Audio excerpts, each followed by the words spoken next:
Saturday night, 7:47 p.m. Manhattan Grand Hotel. Victoria Sterling's manicured fingers grip the $5 million check. Her diamond rings catch the chandelier light as she tears it in half. Then quarters. Then confetti. "Security!" Her voice cuts through the ballroom. "Get this janitor out of my gala before he embarrasses himself further." The paper pieces flutter down onto Marcus Thompson's worn shoes. He doesn't move, doesn't flinch, just watches the destruction of his donation with an expression that unsettles everyone who notices it. He's smiling. Because Victoria Sterling just destroyed a check from the man who owns 34% of her company.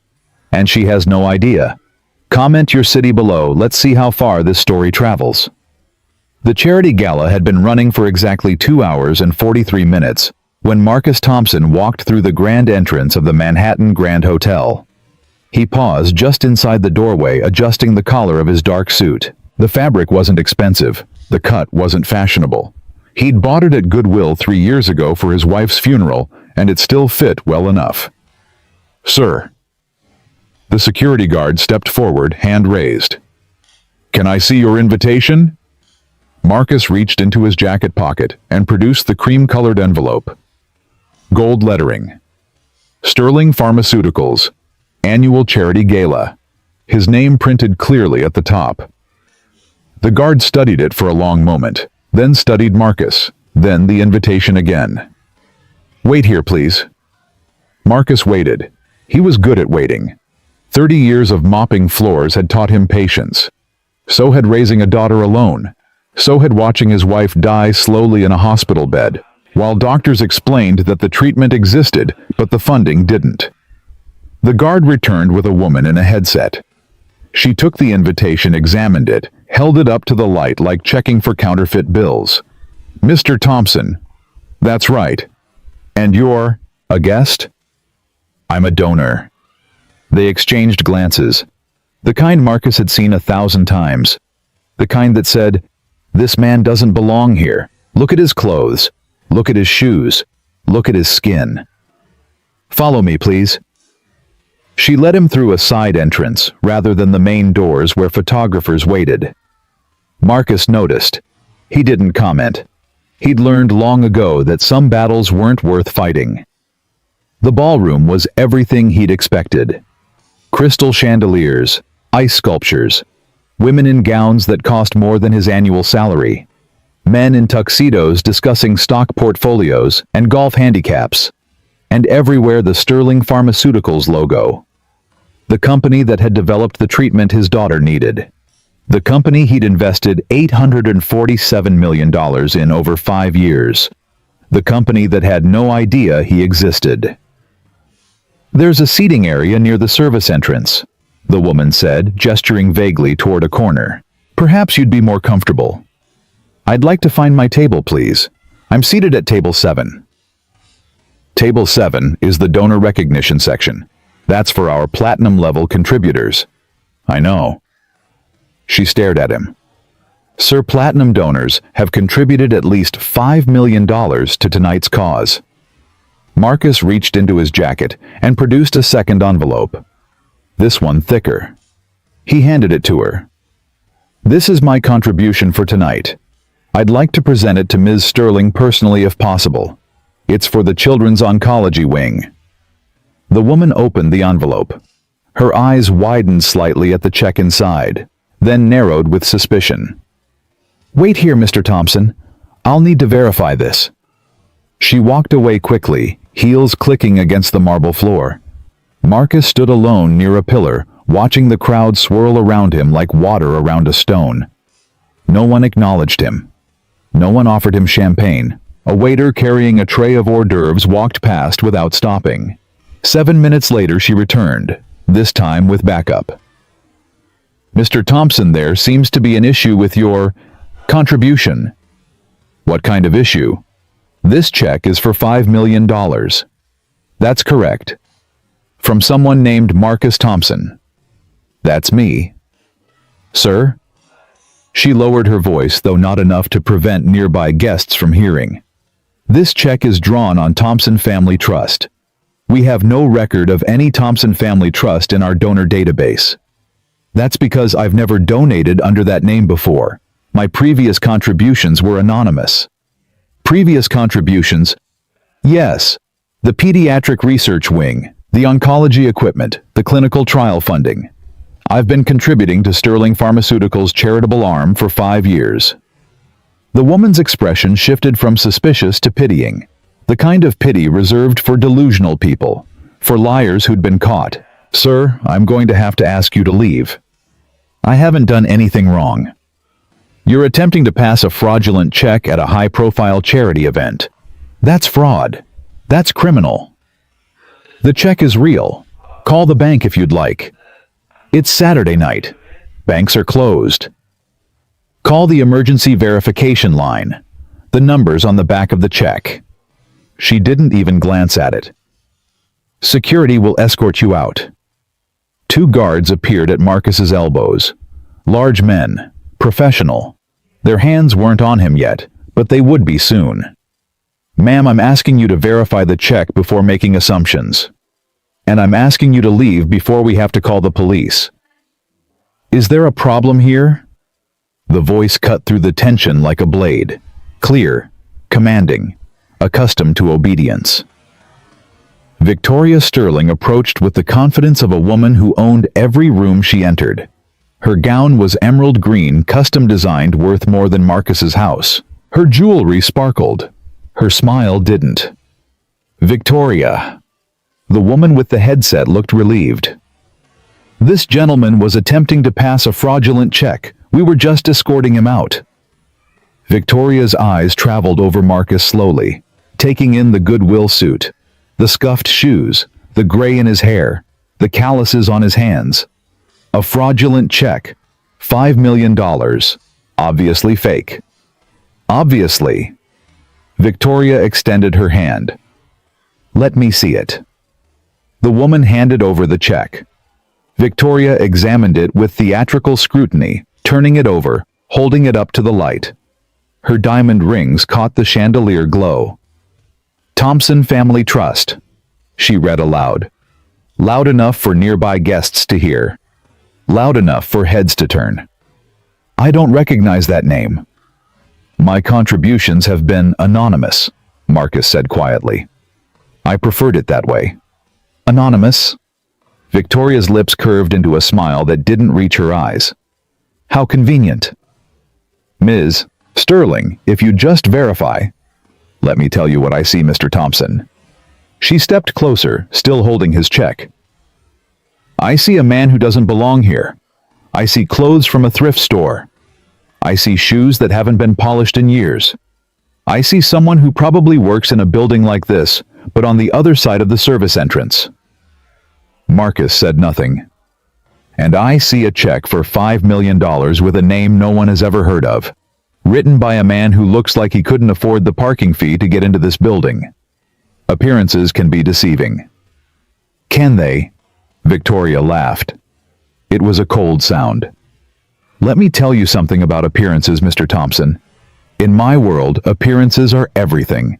They tell us who belongs and who doesn't, who matters and who's invisible. And you're invisible. She raised the check higher. The guests around them had stopped pretending not to watch. This, Victoria announced, her voice carrying across the ballroom, is exactly why we need better security at these events. Some people simply don't know their place. Ms. Sterling, look at him. She gestured at Marcus like he was an exhibit. Look at his clothes, his shoes.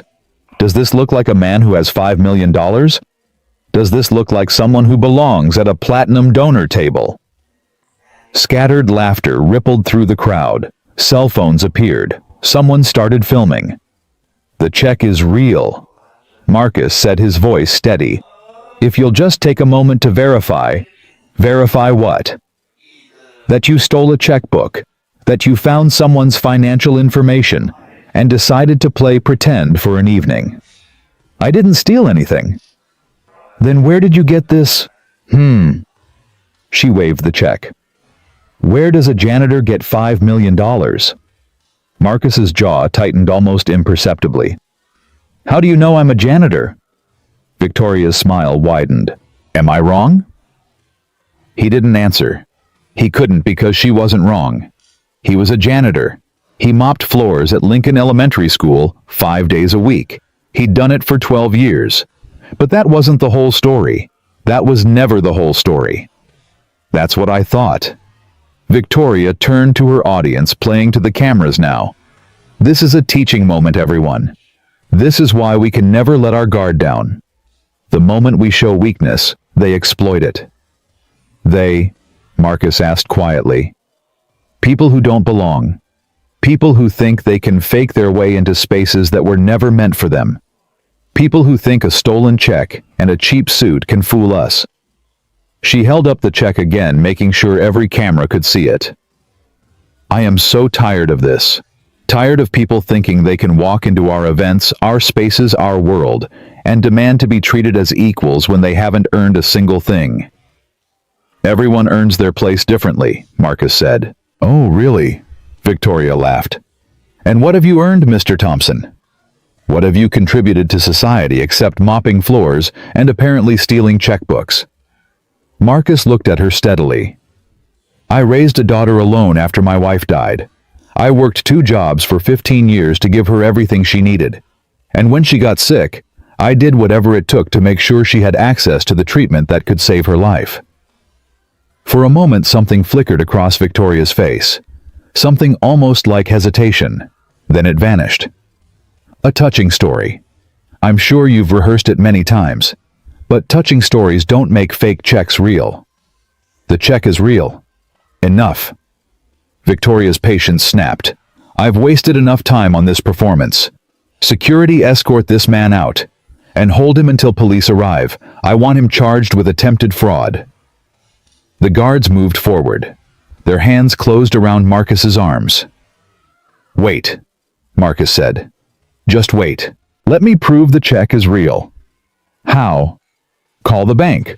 Call the verification line. It takes 2 minutes. Victoria hesitated. The cameras were still rolling. Her guests were still watching. If she was wrong, but she wasn't wrong. She couldn't be wrong. Look at him. Look at his clothes. Look at his hands. Look at his skin. People like that didn't have $5 million. It was simply impossible. Fine. Victoria's voice dripped with contempt. Let's humiliate you thoroughly. Sarah. A young woman in a black dress hurried forward. Victoria's assistant by the look of her. Call the number on this check. Let's all watch as this man's lies fall apart. Sarah took the check, pulling out her phone. Marcus watched her dial, his expression unreadable. Hello? Yes, I need to verify a check. Thompson Family Trust. The amount is $5 million. Yes, I'll hold. Silence stretched across the ballroom. Victoria stood with her arms crossed, triumphant smile already in place. The guards maintained their grip on Marcus. The cameras kept recording. What? Sarah's face went pale. Are you sure? Can you repeat that? Victoria's smile faltered slightly. What is it? I need to... Sarah looked at Marcus, then at Victoria, then back at her phone. Can you spell the account holder's name for me? She listened. Her face went from pale to white. Thank you. She ended the call. Her hand was shaking. Well, Victoria demanded, tell everyone how I caught a thief. Sarah looked at her employer with an expression Marcus had seen before. The expression of someone delivering very bad news. The check is real. The words hung in the air like smoke. What? The check is real, Victoria. Thompson Family Trust is a legitimate account. The balance is... She swallowed. The balance is sufficient to cover this check many times over. That's impossible. The bank confirmed it. The check is valid. The account is active. The signatory is Marcus Thompson. Victoria stared at the check in her hand like it had transformed into a snake. Then at Marcus. Then at the crowd of guests, still watching, still recording. There must be some mistake. There's no mistake. Marcus's voice was quiet, calm, almost gentle. I told you the check was real. But you're a janitor. I am. Janitors don't have $5 million. This one does. Victoria's mind raced. There had to be an explanation. Inheritance lottery, some kind of accident settlement? It didn't matter. What mattered was that she'd just publicly humiliated a man who was apparently legitimately wealthy. Well, she forced a smile, attempting to regain control. It seems I owe you an apology, Mr. Thompson. An honest mistake given the circumstances. The circumstances? Your appearance. You have to understand how this looked from my perspective. I understand exactly how it looked from your perspective. Then you understand why I was suspicious. Anyone would have been. Anyone who judges people by their clothes instead of their character. Victoria's smile became strained. Let's not make this into something it isn't. I was protecting my guests from what appeared to be fraud. That's simply due diligence. Is that what you call it? I'm apologizing, aren't I? Marcus looked at her for a long moment. The cameras were still recording. The guests were still watching. Sarah still held the check in trembling hands. No, Marcus said finally. You're not apologizing. You're making excuses. There's a difference. I said I was sorry. You said it seemed like you owed me an apology. That's not the same thing. Victoria's eyes flashed. She wasn't accustomed to being corrected, especially not in public. Especially not by someone who looked like Marcus Thompson. Fine. I'm sorry. There. Happy? Not particularly. What do you want from me? I admitted I was wrong. I apologized. What more do you expect? Marcus glanced at the check still visible in Sarah's hand, then at the guards still gripping his arms, then at the crowd of wealthy guests still watching him like an animal at the zoo. I expect you to ask yourself something, Ms. Sterling. What's that? You said you didn't recognize the Thompson Family Trust, that you'd never heard of me or my contributions. That's correct. But you also said this bank's charitable arm has received anonymous donations over the past 5 years. The pediatric research wing, the oncology equipment, the clinical trial funding. Victoria frowned. What's your point? My point is that I've donated over $800 million to your company's foundations, and you had no idea who I was. You didn't bother to find out. You just saw a black man in a cheap suit and decided I must be a criminal. The words landed like physical blows. Victoria's face reddened. I never mentioned your race. You didn't have to. That's a serious accusation. Is it? Let's review what you said. Some people don't know their place. People who don't belong. Our events, our spaces, our world. They exploit weakness. Marcus tilted his head slightly. Who do you think you were talking about, Ms. Sterling? Who do you think they referred to? The ballroom had gone completely silent. Even the waiters had stopped moving. I was talking about fraudsters, Victoria said stiffly. Criminals. People who try to cheat their way into society. And how did you identify me as one of those people? What evidence did you have? My clothes, my shoes. He paused. My skin. This is ridiculous. I'm not going to stand here and be lectured by who, Ms. Sterling? She stopped. Her mouth opened, then closed. Marcus waited. By anyone? She finished lamely. I'm not going to be lectured by anyone. I'm the CEO of a Fortune 500 company. I've built an empire. I've employed thousands of people. I've contributed billions to medical research. And you think you can walk in here and accuse me of judging someone by their appearance instead of their worth. I made a reasonable assumption based on available evidence. The only evidence was what I looked like, and you assumed that meant I was worthless, that I was criminal, that I didn't belong in the same room as you. Victoria's hands clenched at her sides. You're putting words in my mouth. Am I? Marcus looked around the ballroom at the watching faces. You asked what I'd earned, what I'd contributed. You assumed the answer was nothing. Because of how I look. Because of what I wear. Because of the color of my skin. That's not... Let me tell you what I've earned, Ms. Sterling. Marcus's voice was still quiet, but something had shifted in it. Something harder. I've earned every callus on my hands, every gray hair on my head, every sleepless night worrying about my daughter. I've earned the right to walk into any room wearing any clothes and be treated with basic human dignity. He stepped forward slightly. The guards had released him without seeming to realize it. And I've earned something else. Something that affects you directly. Victoria's eyes narrowed. What are you talking about? You said you didn't recognize the Thompson Family Trust, that you'd never heard of my contributions. Because they were anonymous. But you should have known anyway. You're the CEO. You should know who your major investors are. I know all our major investors. Do you? Marcus reached into his jacket pocket. Because I don't think you do. He pulled out a simple white business card. Plain, unassuming. Easy to overlook like the man holding it. He placed it on the nearest table. Victoria stared at it without picking it up. What's that supposed to prove? Pick it up. I'm not playing games. It's not a game. Pick up the card. Something in his tone made her reach for it. Her fingers trembled slightly as she lifted the card and read the text. The color drained from her face. That's impossible. You keep using that word. I don't think it means what you think it means. Victoria looked up at him with wide eyes, then down at the card again, then at the check still in Sarah's hand. You can't be...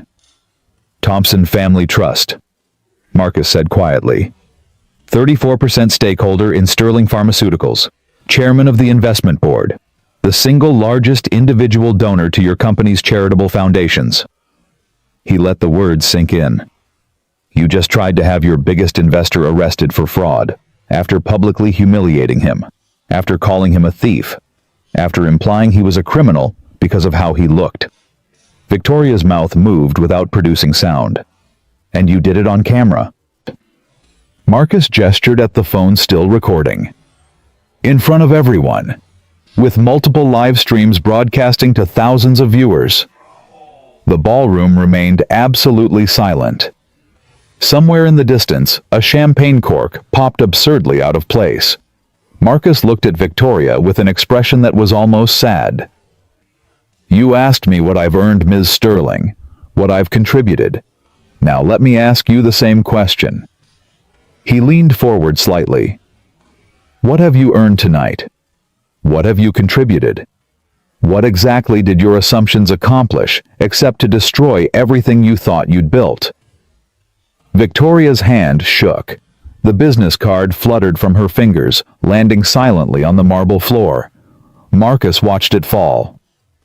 I believe we have a great deal to discuss, Ms. Sterling, but not here, not like this. He checked his watch, the Patek Philippe his wife had inherited from her grandfather, worth more than Victoria's car. I'll see you at the emergency board meeting, tomorrow morning, 9 a.m. sharp. He turned and began walking toward the exit. Mr. Thompson? Victoria's voice cracked. Wait, please. Marcus paused but didn't turn around. Please, she repeated. Can we discuss this privately? Can we work something out? He stood motionless for a long moment. You want to discuss things privately now? His voice carried across the silent ballroom. After you humiliated me publicly, after you announced to everyone that I don't belong here, after you called security to drag me out like a criminal, I made a mistake. You made a choice. Choices have consequences. What consequences? What are you going to do? Marcus finally turned. His expression wasn't angry. It wasn't triumphant. It was something far worse. It was disappointed. I'm going to do what you should have done from the beginning, Ms. Sterling. I'm going to treat everyone in this situation with dignity and fairness. Even you. He paused. Especially you. He resumed walking toward the exit. Because that's the difference between us. You saw a man in cheap clothes and assumed he was worthless. I see a woman in expensive clothes, and I still see a human being capable of change. The doors swung open before him. "The question is whether you'll prove me right or wrong." And then he was gone. Victoria stood frozen in the center of the ballroom, surrounded by cameras and whispers, and the slowly dawning realization that her world had just shifted beneath her feet. Her phone buzzed. A text from her assistant. "The video is trending. Hashtag CEO's cleaner. 50,000 views and climbing." She closed her eyes. Tomorrow morning, 9 a.m. sharp. The reckoning was coming. The elevator doors closed behind Victoria Sterling, sealing her away from the whispers that had followed her across the ballroom.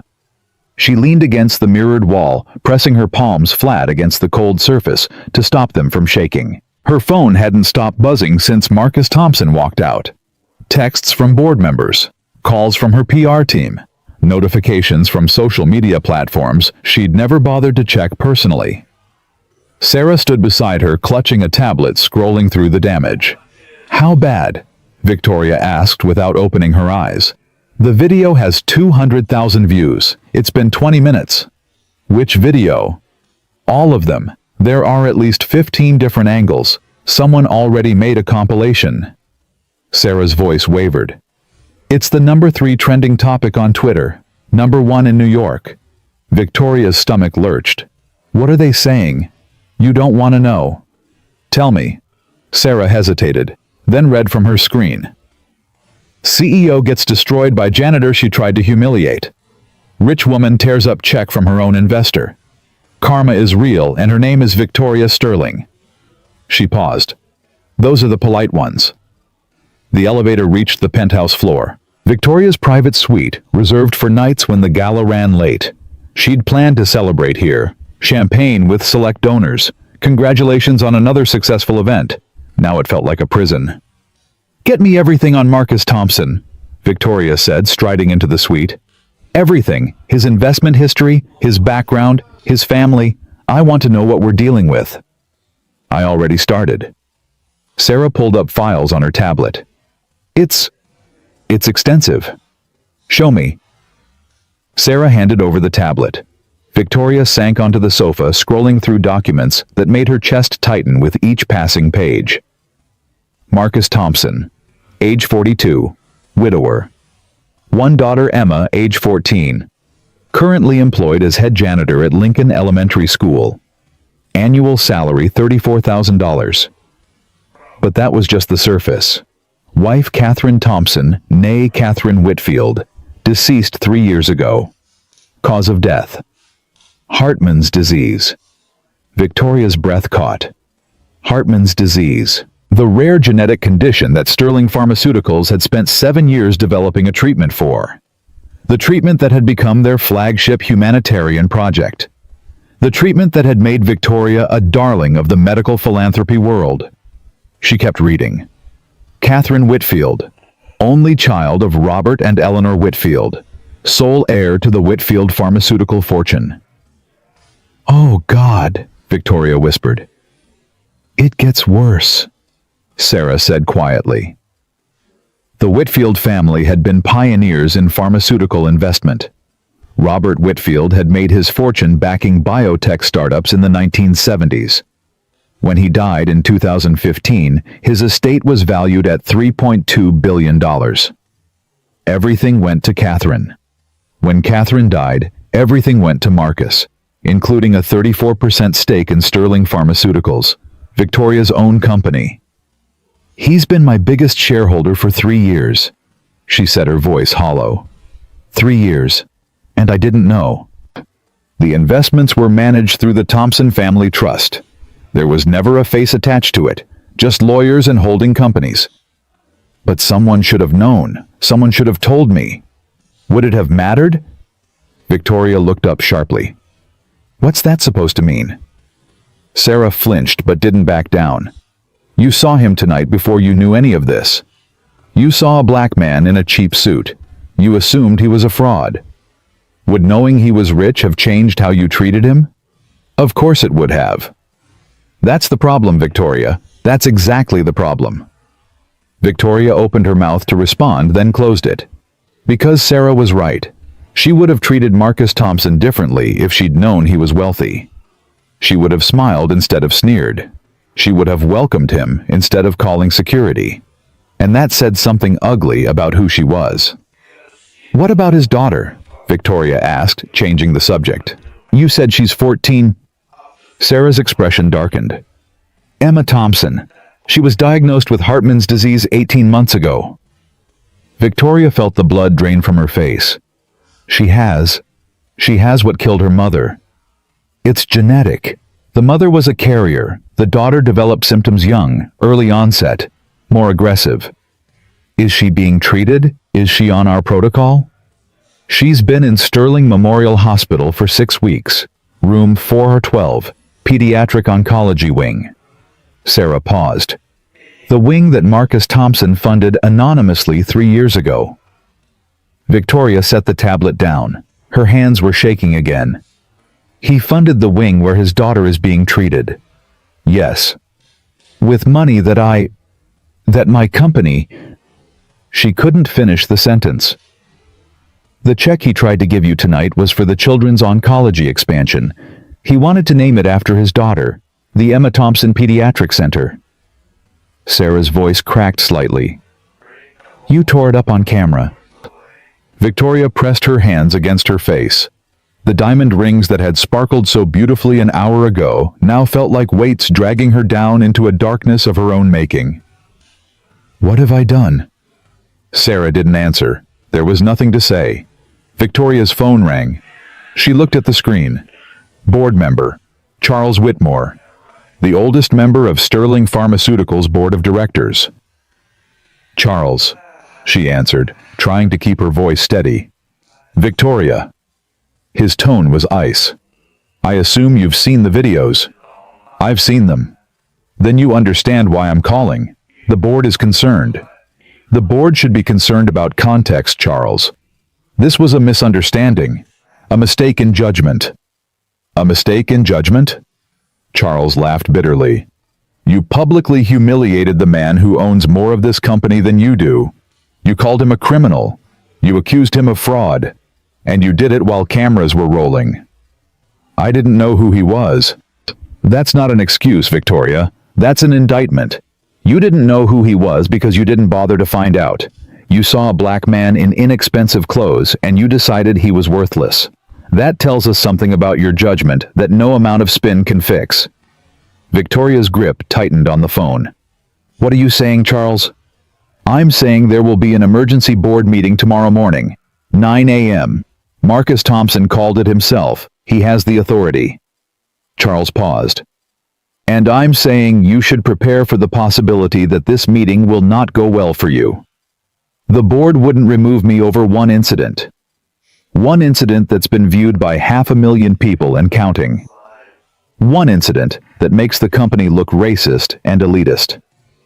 One incident that involves our largest shareholder. Charles's voice hardened. Victoria, we have institutional investors threatening to divest. We have civil rights organizations preparing statements. We have congressional staffers asking questions about our diversity practices. In 1 hour. It's the internet age, Victoria. 1 hour is an eternity.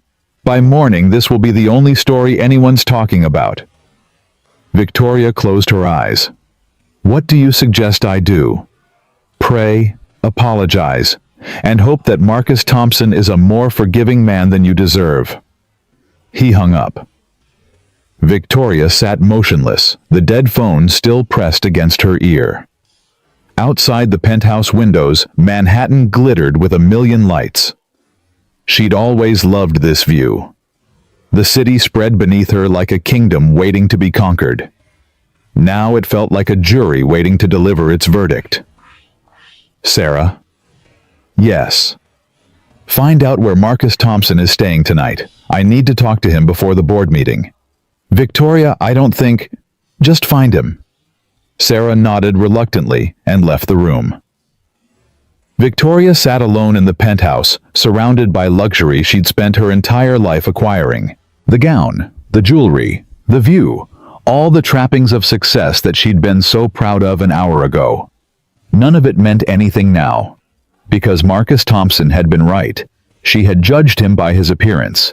She had assumed that his clothes defined his worth. She had seen a janitor and decided he couldn't possibly belong in her world.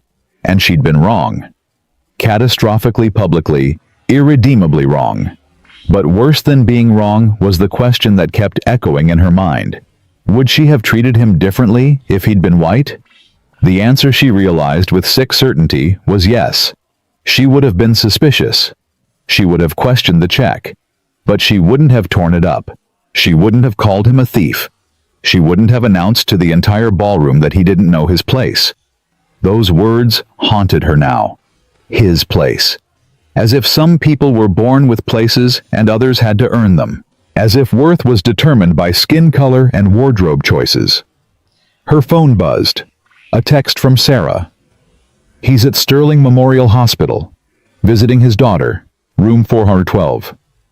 Victoria stared at the message. The man she'd humiliated was spending his night at the bedside of a dying child, while she sat in a penthouse feeling sorry for herself. She made a decision. Sarah, have the car brought around. I'm going to the hospital. 20 minutes later, Victoria Sterling walked through the doors of Sterling Memorial Hospital. The building bore her family name, a legacy of generations of philanthropic contributions. Tonight, that name felt like an accusation. She'd changed out of the gala gown into simpler clothes. Pants, a blouse, flat shoes. She'd removed most of the jewelry, keeping only her wedding ring from a marriage that had ended 5 years ago in mutual indifference. The pediatric ward was quiet at this hour. Soft lights, muted voices, the beeping of monitors, and the squeak of rubber-soled shoes on linoleum floors. Room 412 was at the end of the hall. The door was slightly ajar, warm light spilling into the corridor. Victoria paused outside, suddenly uncertain. What was she doing here? What could she possibly say that would undo what she'd done? Then she heard voices from inside.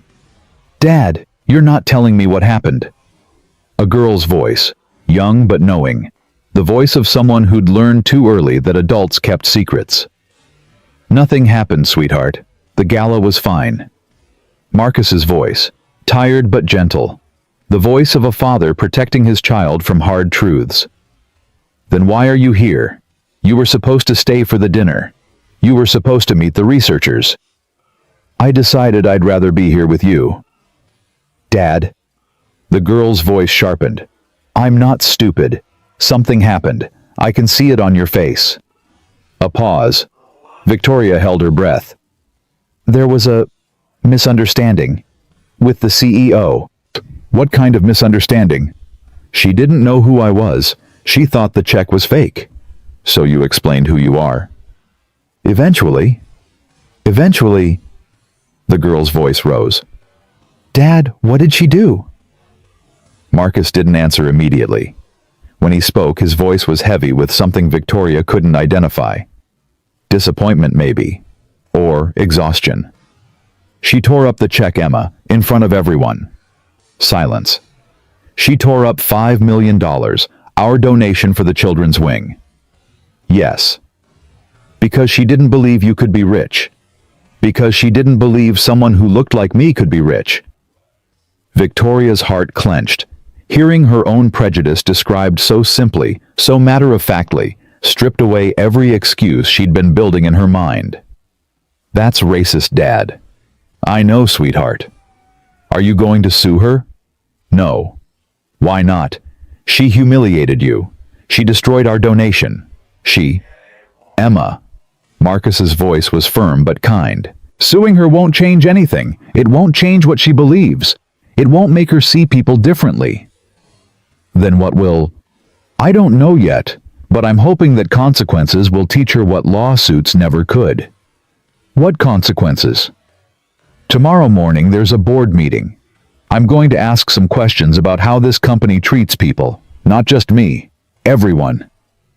"You're going to fire her." "That's not my decision alone. But I'm going to make sure this never happens again. Not at this hospital, not at this company, not anywhere connected to our name." Victoria heard movement inside the room. Footsteps approaching the door.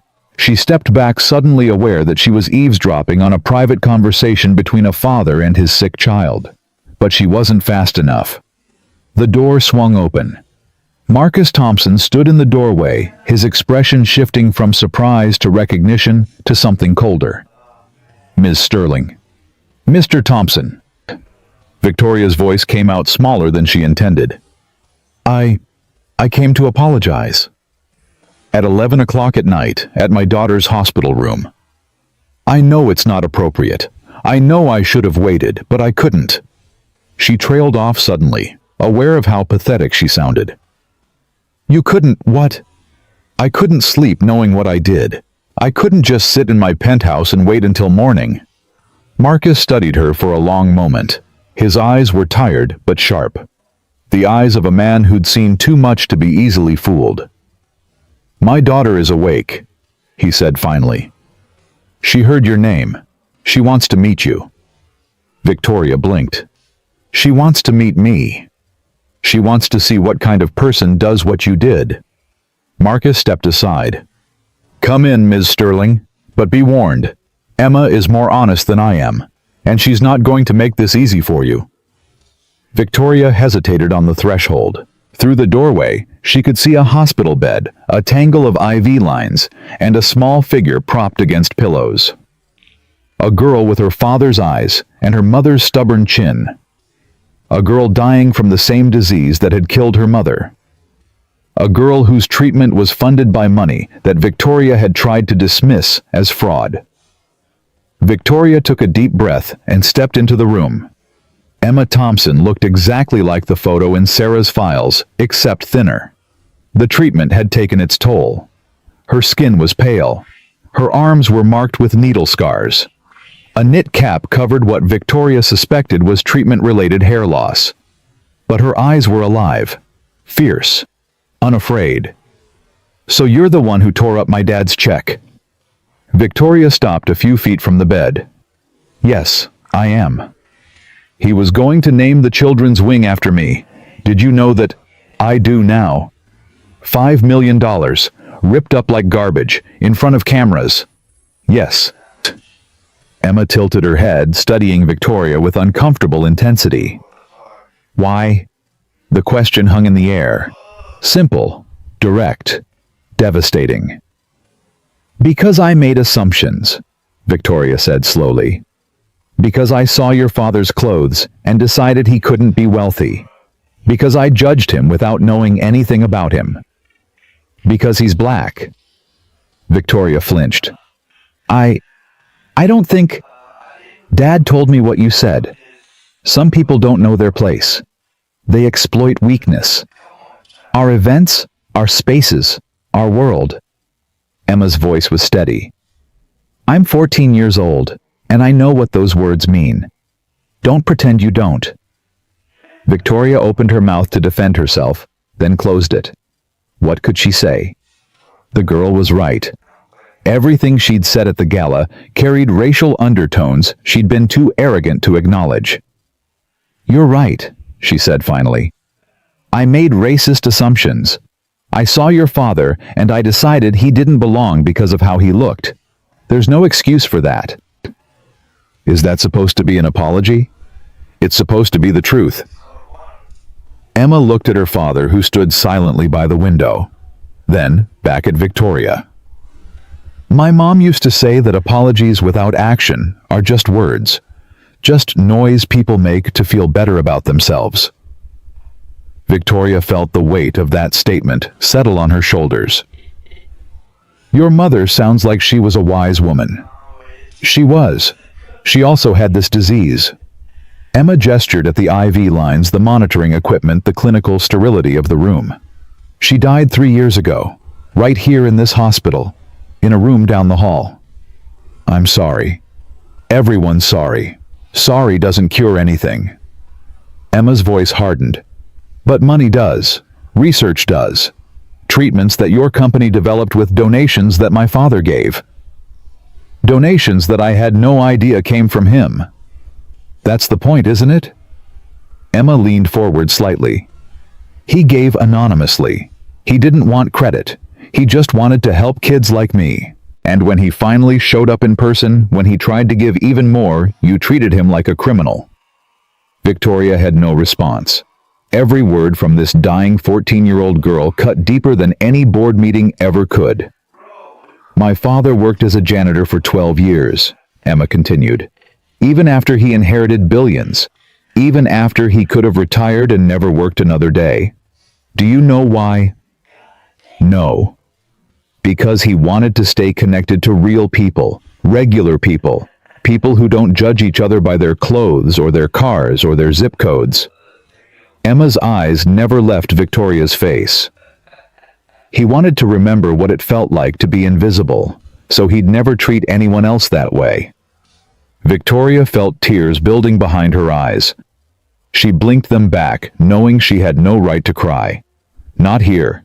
Not in front of this girl who had every reason to hate her. "I was wrong," Victoria said, her voice barely a whisper. "I was wrong about everything." "Yes, you were. I don't know how to fix this." "You can't fix it." Emma settled back against her pillows, suddenly looking very tired. "You can't untear the check. You can't unsay the words. You can't make the internet forget what you did." "Then what can I do?" Emma looked at her father again.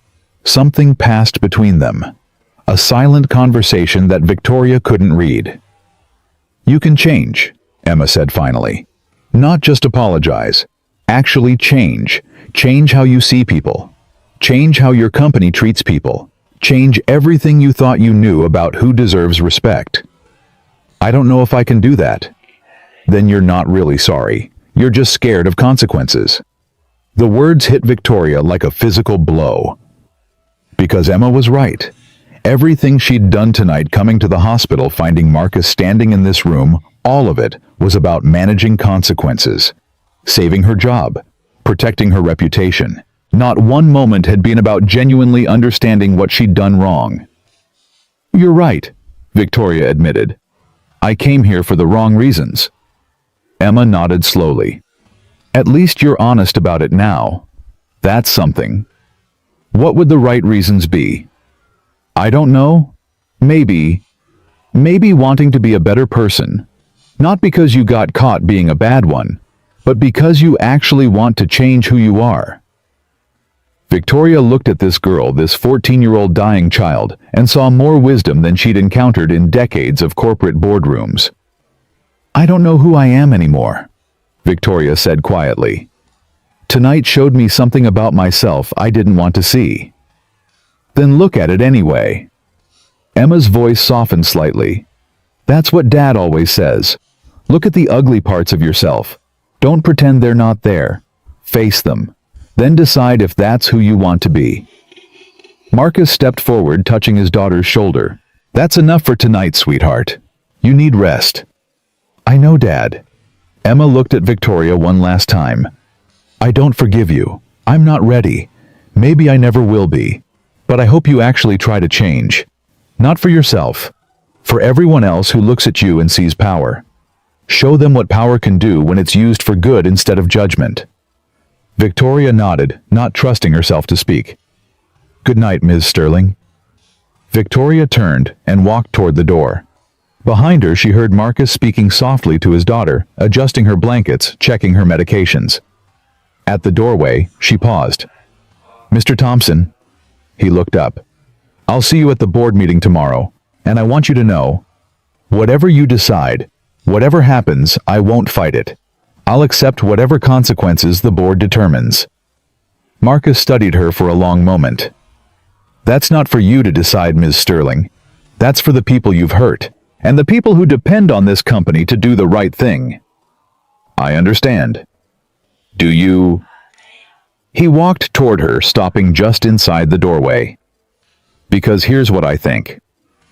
I think you've spent your whole life surrounded by people who look like you, think like you, judge like you. And tonight was the first time anyone held up a mirror and showed you what that looks like from the other side. Maybe you're right. I am right. The question is what you do now. Do you shatter the mirror and go back to pretending? Or do you look at yourself honestly and decide to become someone different?" Victoria didn't answer. She didn't have an answer.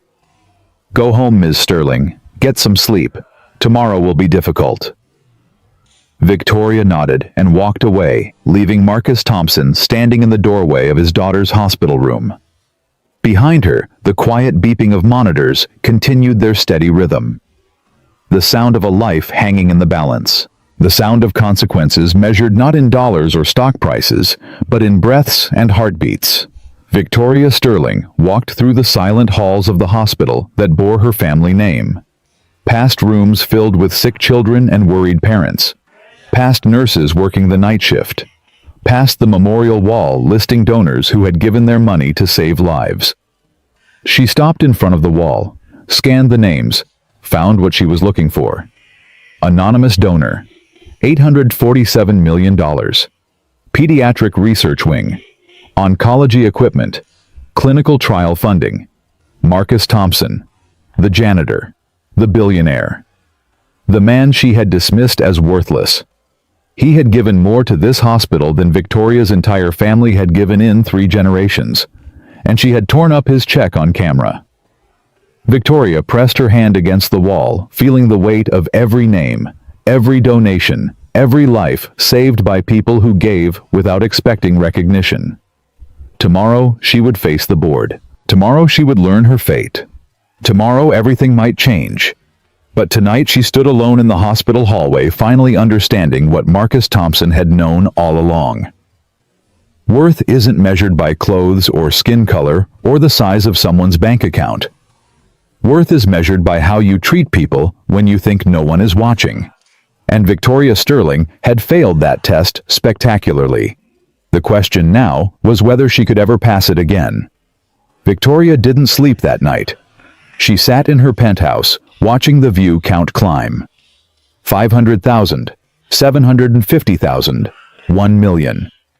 By dawn, the video had been viewed 2 million times and shared across every major news outlet in the country. The headlines were brutal.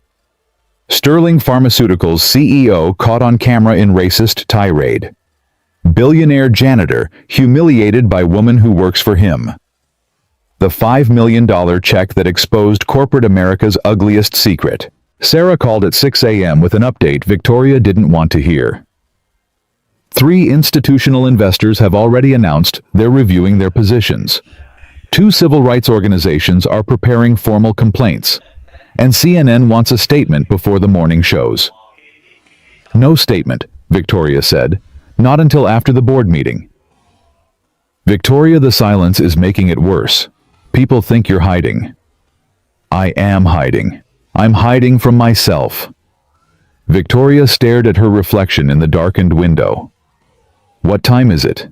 6:15. "The meeting is at 9. "Yes." "Then I have less than 3 hours to figure out who I want to be." She hung up before Sarah could respond. At 8:45 a.m., Victoria Sterling walked into the Sterling Pharmaceuticals headquarters for what might be the last time. The lobby that usually buzzed with respectful greetings fell silent as she passed. Employees who normally smiled and waved suddenly found their phones fascinating. Security guards who had known her for years avoided eye contact. She was already a ghost. They just hadn't buried her yet. The boardroom occupied the entire top floor of the building. Floor-to-ceiling windows overlooked Manhattan. A mahogany table that seated 20. Leather chairs worth more than most people's cars. Victoria had always loved this room. It represented everything she'd achieved. Power, success, control. Today it felt like a courtroom. The board members were already seated when she arrived. Charles Whitmore at the head of the table, his expression carved from stone. Margaret Chen, the longest-serving female board member, refusing to meet Victoria's eyes. David Rothstein, the youngest member, scrolling through his phone with barely concealed disgust. And at the far end of the table, Marcus Thompson. He wore the same simple suit from last night, the same scuffed shoes, the same calm expression that Victoria now understood was not simplicity, but strength. He nodded once as she entered but said nothing. "Please sit down, Victoria," Charles said. His voice held no warmth. We have a great deal to discuss." Victoria took her usual seat, though it no longer felt like hers. The chair that had always represented authority now felt like a defendant's bench. "Before we begin," Charles continued, "I want to establish something clearly. This meeting was called by Mr. Thompson in his capacity as our largest individual shareholder. He has the floor for as long as he needs it. Is that understood?" Murmurs of agreement from around the table. "Mr. Thompson, please proceed." Marcus stood slowly. He didn't move to the presentation screen or pull out notes. He simply stood at his place at the table and looked at each board member in turn. "Thank you, Charles. I'll try to be brief, though this situation doesn't lend itself to brevity." He paused, gathering his thoughts. "Last night, I attended the Sterling Pharmaceuticals charity gala. I've attended many such events over the years, always anonymously. I prefer it that way. I don't need recognition for my contributions. I give because giving is right, not because I want applause." Victoria felt the weight of every word pressing down on her chest. "But last night, I decided to come forward, to present a donation publicly, to finally put a face to the Thompson Family Trust." Marcus's voice remained steady. "I wanted to name the new children's oncology wing after my daughter Emma. She's 14 years old. She has Hartman's disease, the same condition that killed her mother 3 years ago. The same condition that Sterling Pharmaceuticals has been developing treatments for, funded in large part by my anonymous donations." Margaret Chen closed her eyes briefly. David Rothstein stopped scrolling. "I walked into that gala wearing clothes from a thrift store. I drove myself in a 12-year-old Honda. I didn't announce myself or demand special treatment. I simply walked in like any other guest and presented my invitation." He turned to look directly at Victoria. "And within minutes, I was surrounded by security, accused of fraud, called a thief, told that I didn't know my place, and I watched as the CEO of this company, the company I have invested over $800 million in, tore up my $5 million check and scattered the pieces at my feet." The silence in the boardroom was absolute. "I could sue," Marcus continued. "My lawyers have already drafted preliminary complaints. Defamation, discrimination, public humiliation. The damages would be substantial. The publicity would be devastating." Victoria's hands gripped the arms of her chair. "But I'm not going to sue. That's not why I called this meeting." Charles leaned forward. "Then why are you here, Mr. Thompson?" "I'm here because what happened to me last night wasn't unique. It wasn't a one-time incident. It was a symptom of something much larger, something embedded in the culture of this company and companies like it." Marcus walked slowly around the table, his presence commanding attention without demanding it. "I've been a janitor for 12 years. I clean floors and empty trash cans and scrub toilets. And in those 12 years, I've learned more about how people really think than I ever learned in any boardroom." He stopped behind Victoria's chair. She could feel him there without turning around. "Do you know what I've learned? I've learned that most people treat janitors like furniture. They have conversations in front of us like we don't exist. They make jokes they'd never make if they thought anyone important was listening. They reveal who they really are because they think we don't matter enough to notice." Victoria's throat tightened. "Last night, Ms. Sterling treated me exactly the way thousands of people have treated me over the past 12 years. She saw my clothes and made assumptions. She saw my skin and made judgments. She saw a janitor and decided I was worthless." He moved back to his place at the table. "The difference is that last night there were cameras. Last night the whole world got to see what usually happens in private. And now this company has a choice to make." Charles cleared his throat. "What choice are you proposing, Mr. Thompson?" "Two options. The first is simple. Ms. Sterling resigns immediately.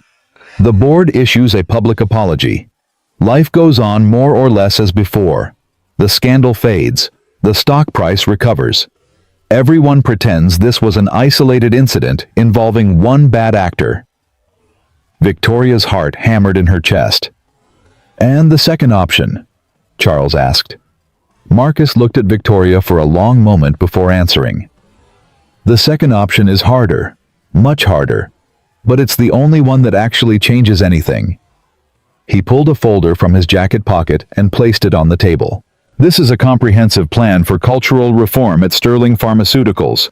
New hiring practices, mandatory training programs, independent monitoring systems, community advisory boards, transparent reporting on diversity and inclusion metrics.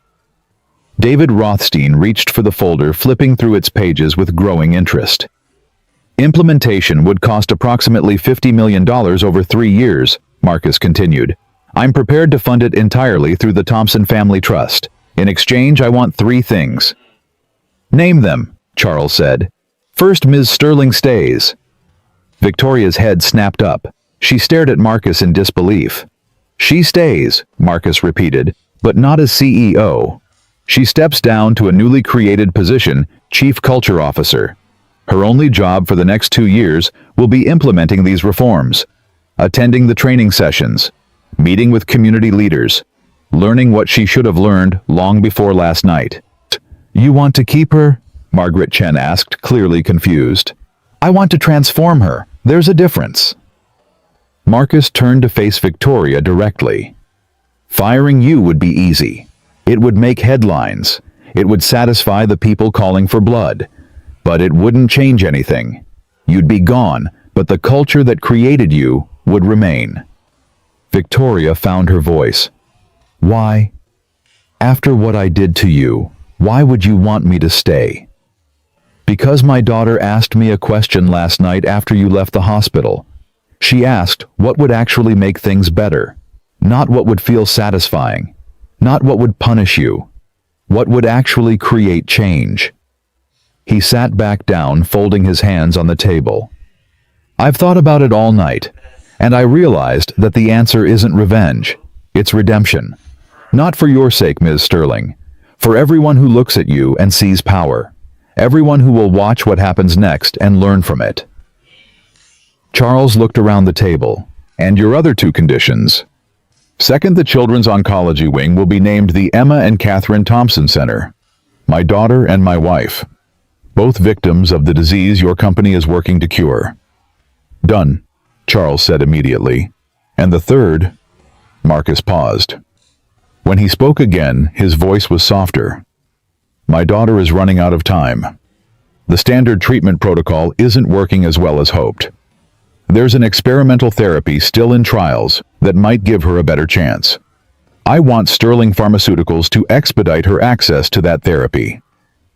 That's a medical decision, Margaret said carefully. There are protocols, ethical considerations. I'm not asking you to skip the protocols. I'm asking you to prioritize. My daughter has weeks, maybe months. The therapy could give her years. Marcus's composure finally cracked just slightly. I've given this company $800 million. I'm offering $50 million more. I'm not asking for special treatment. I'm asking for hope. The boardroom fell silent again. Victoria watched Marcus's face, seeing for the first time the exhaustion behind his strength, the fear behind his calm, the father behind the investor. I'll make some calls, Margaret said quietly. We'll see what can be done. Thank you. Charles looked at Victoria. You've heard Mr. Thompson's proposal. What do you say? Victoria stood slowly. Her legs felt unsteady, but she forced herself to meet Marcus's eyes. Last night I called you a fraud. I said you didn't know your place. I tore up your check and scattered it at your feet like garbage. Her voice cracked, but she continued. I did those things because I thought I knew who you were based on how you looked. I saw a black man in cheap clothes and decided you were worthless, that you were less than me, that you didn't deserve to be in the same room as me. Tears slid down her cheeks. She didn't wipe them away. I was wrong, not just factually wrong, morally wrong.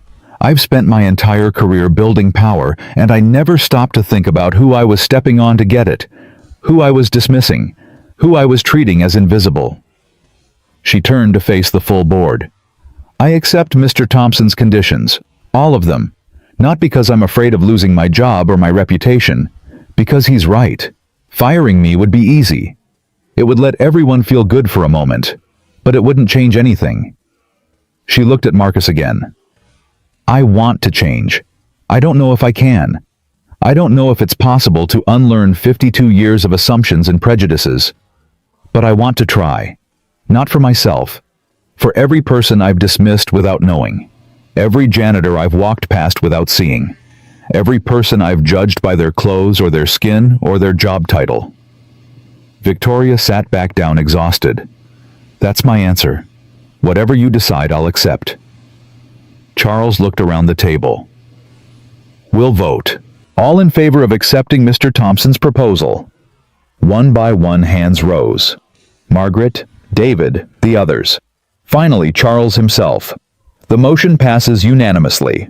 Charles turned to Marcus. Mr. Thompson, on behalf of this board, I want to apologize for what happened to you.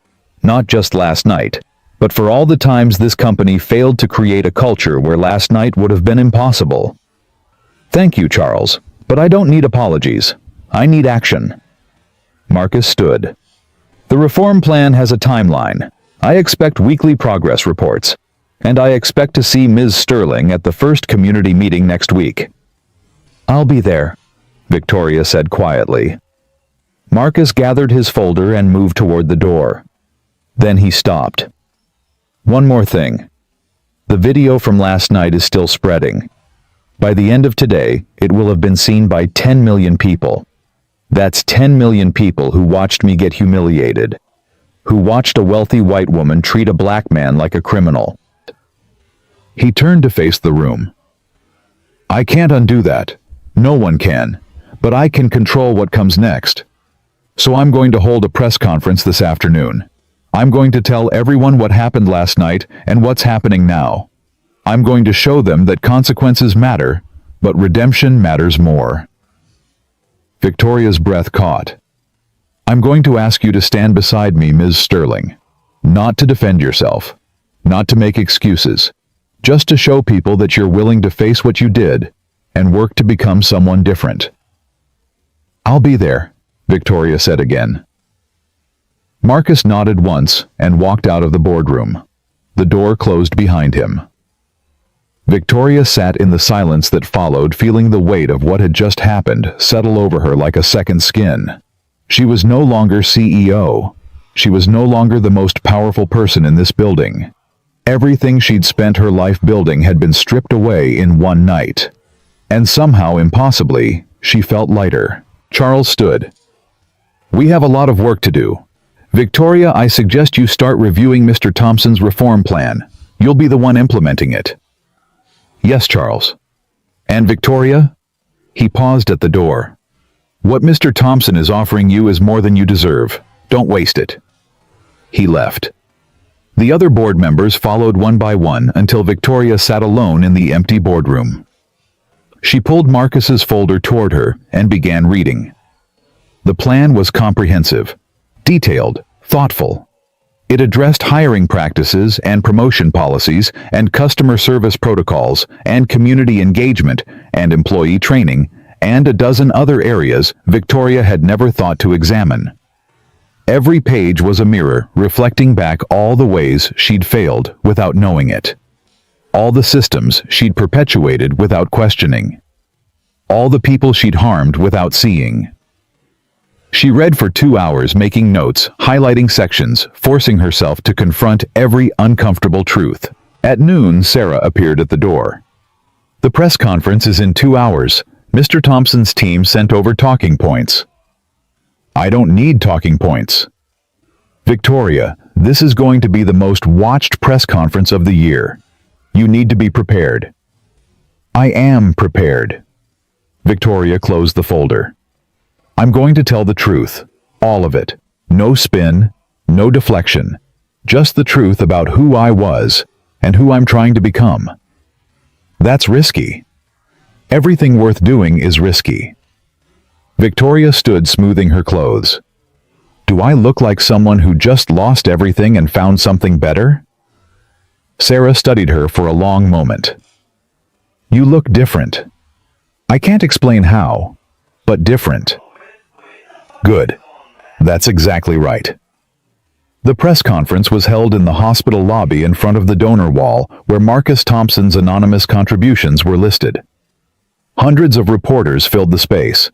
Cameras from every major network pointed at the small stage. Marcus stood at the podium, Victoria beside him. Behind them, the words, "Anonymous donor $847 million" were visible to everyone watching. "Thank you all for coming," Marcus began. "Last night something happened that I think speaks to a larger truth about our society. A truth about assumptions and prejudice, and the distance between who we think we are and who we actually are." He told the story simply. The gala, the check, the accusations, the tearing, the revelation. "I could have walked away angry," he continued. "I could have sued. I could have demanded Ms. Sterling's termination and called it justice. But that wouldn't have changed anything. It would have satisfied my ego without addressing the problem." He gestured for Victoria to step forward. "Instead, I chose to believe that people can change, that institutions can change, that the same power that was used to humiliate me last night can be redirected toward healing." Victoria took the podium. Her hands trembled slightly, but her voice was clear. "Last night I made assumptions about a man based on the color of his skin and the cost of his clothes. I called him a fraud. I called him a criminal. I tore up his donation and scattered it at his feet. And I did it all in front of cameras because I was so certain I was right that I wanted everyone to see." She paused, letting the weight of her words settle. "I was wrong, completely, fundamentally, shamefully wrong. Not just about who Marcus Thompson was, but about who I was. I thought I was someone who judged people fairly. I thought I was someone who saw past surfaces to the person underneath. I thought I was better than the prejudices I grew up with." Tears glistened in her eyes. "I wasn't. I'm not. But I want to be." She turned to look at Marcus. "This man who I treated as worthless has offered me something I don't deserve. A chance to change. Not just to apologize, but to actually become someone different. Someone who sees people instead of assumptions. Someone who asks questions instead of making judgments. Someone who uses power to lift up instead of push down." She faced the cameras again. "I don't know if I can succeed. Change is hard, especially when you're changing beliefs you didn't even know you held. But I'm going to try, not because I'm afraid of consequences. Because Marcus Thompson showed me that redemption matters more than revenge, and I want to prove him right." The questions came fast and sharp after that. Reporters demanding details, accountability timelines. Victoria answered everyone honestly, even when the truth was painful. Especially when the truth was painful. When it was over, she and Marcus stood together as the crowd dispersed. "Thank you," she said quietly, "for giving me a chance I don't deserve." "You're welcome." Marcus looked at her with those calm, assessing eyes. "But don't thank me yet. The real work starts now, and it's going to be harder than anything you've ever done." "I know." "Do you?" Because implementing a reform plan is one thing.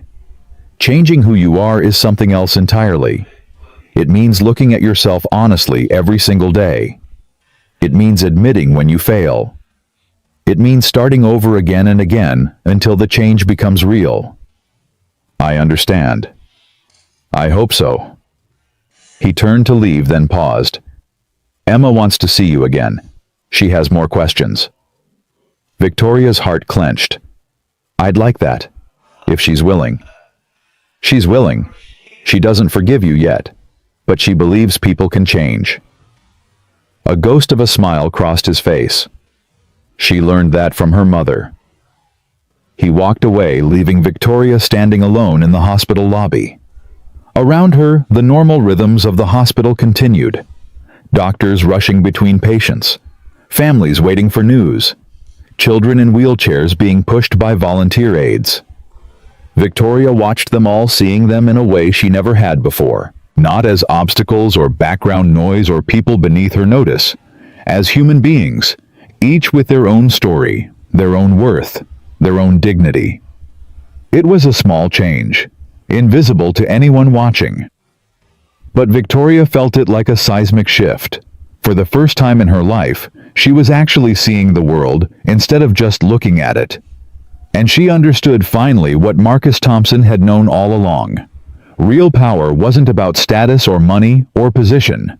Real power was about how you treated people when you thought no one was watching. Victoria had failed that test spectacularly, but she had a chance now to take it again. And this time, she was determined to pass. 3 weeks passed. Victoria Sterling learned what it meant to be invisible. She arrived at the Southside Community Center at 7 a.m. on a Tuesday morning, wearing jeans and a simple blouse. No designer labels. No jewelry except her watch. Her hair pulled back in a practical ponytail. The center director, a 63-year-old woman named Dorothy Washington, looked her up and down without smiling. "You're the CEO who tore up that man's check." "Former CEO, yes. And now you're here to learn about diversity." Dorothy's voice dripped with skepticism. "In my community center, where I've been fighting for resources for 30 years while people like you threw galas and congratulated yourselves."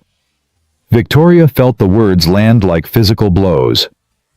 "I'm here because Marcus Thompson believes I can change. I'm trying to prove him right. Marcus is a good man, better than most, better than you deserve." Dorothy gestured toward the main room. "The morning program starts in 20 minutes. You'll be helping serve breakfast to seniors. After that, you'll assist with the children's literacy program, then lunch service, then afternoon activities. You'll be here until 6 p.m., same as everyone else." "I understand." "Do you?" "Because this isn't a photo opportunity. This isn't something you do for a week and then write about in your memoir. These are real people with real needs, and they don't care about your redemption arc." Victoria met her eyes steadily. "I know. That's why I'm here." Dorothy studied her for a long moment. "We'll see. Kitchen's through there. Hairnets required." Victoria spent the next 11 hours doing work she'd never imagined herself doing, serving oatmeal to elderly residents who looked through her like she wasn't there, reading picture books to 5-year-olds who squirmed and fidgeted and asked why her voice sounded funny, mopping floors after a child spilled juice across the cafeteria. By the end of the day, her feet ached, her back screamed, her designer watch felt absurd on her wrist. Dorothy found her sitting alone in the empty cafeteria, staring at her blistered hands. "First day's always the hardest." Victoria looked up. "How do you do this every day? How do you keep going when there's so much need and so few resources?" "Because someone has to. Because these people matter even if the rest of the world pretends they don't." Dorothy sat down across from her. "You asked me how I do it. Let me ask you something. Why are you really here?" "I told you, Marcus Thompson." "I know what Marcus wants. I'm asking what you want. Because if you're just going through the motions to save your career, you might as well leave now. These people can smell insincerity from a mile away." Victoria was quiet for a long moment. When she spoke, her voice was barely a whisper. "I'm here because 3 weeks ago, I looked at a man and saw nothing. I saw his clothes and his skin and decided he was worthless. And I was so certain, so absolutely convinced that I performed my contempt for an audience. I wanted people to watch me put him in his place." She looked at her blistered hands again. "I'm here because I need to understand how I became that person, and I need to become someone else." Dorothy nodded slowly. "That's a better answer. Still not good enough, but better." What would be good enough? When you stop asking that question, when you stop looking for the finish line and just do the work because it needs doing. Dorothy stood. "Same time tomorrow. And wear better shoes." Victoria returned the next day, and the day after that, and the day after that. She learned to serve food without condescension. She learned to read stories without checking her phone. She learned names and faces and histories. Mrs. Patterson, who'd worked as a nurse for 40 years, and now struggled to afford her medications. James Wilson, a 7-year-old who couldn't read, but could solve math problems in his head faster than Victoria could type them into a calculator. Maria Gonzalez, a single mother of 3, who walked 4 miles each day to bring her children to the literacy program. Real people, real lives, real struggles that Victoria had never known existed. And slowly, painfully, something began to shift inside her. 4 weeks into her community service, Marcus Thompson appeared at the center. He found Victoria in the kitchen, elbow deep in dishwater scrubbing pots from the lunch service. "You've been here every day," he said. Victoria looked up startled. The agreement was 3 days a week, but Dorothy needed help with the extra programming, so I've been coming in whenever I can.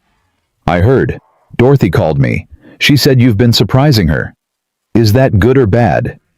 She said you actually listen, that you don't talk about yourself or make everything about your journey. You just show up and work. Marcus leaned against the counter. She also said you cried in the bathroom last week after Mrs. Patterson told you about losing her son to a police shooting. Victoria's hands stilled in the water. I didn't know anyone saw that. Dorothy sees everything. It's why she's survived in this work for 30 years. Victoria returned to scrubbing, not trusting herself to speak. "How's Emma?" she finally asked. The experimental treatment started last week. It's too early to know if it's working, but she's responding better than expected. The doctors are cautiously optimistic. I'm glad. She asks about you, wants to know if you're actually changing or just pretending. Victoria set down the pot and turned to face him. What do you tell her? I tell her I don't know yet. That change takes time. That actions matter more than words. He paused. What would you tell her? Victoria thought about the question seriously before answering. I'd tell her that 3 weeks ago I didn't understand why any of this mattered. I thought showing up and doing the work was enough. I thought I could check boxes and complete requirements and call it transformation. And now I understand that the work isn't about me at all. It's about Mrs. Patterson and James and Maria and everyone else who comes through these doors. It's about seeing them as people instead of problems to be solved or statistics to be managed. She picked up another pot and began scrubbing. I'd tell Emma that I'm not pretending, but I'm also not transformed. I'm somewhere in between trying to figure out who I want to be. And I don't know if I'll ever fully get there, but I know I can't go back to who I was. Marcus watched her work in silence for a moment. Emma wants to see you again. She has something she wants to say.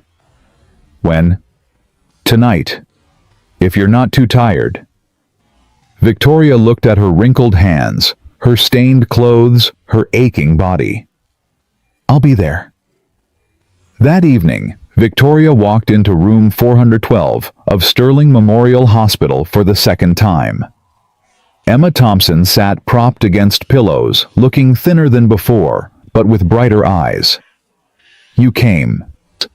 Your father said you wanted to see me. I wanted to ask you something. Emma gestured for Victoria to sit. My dad says you've been working at the community center every day, even though you only had to go 3 times a week. That's right. Why? Victoria considered the question. Because I'm learning things I should have learned a long time ago. About people. About myself. About what actually matters. Like what? Like the fact that I spent 52 years thinking I understood the world and I didn't understand anything.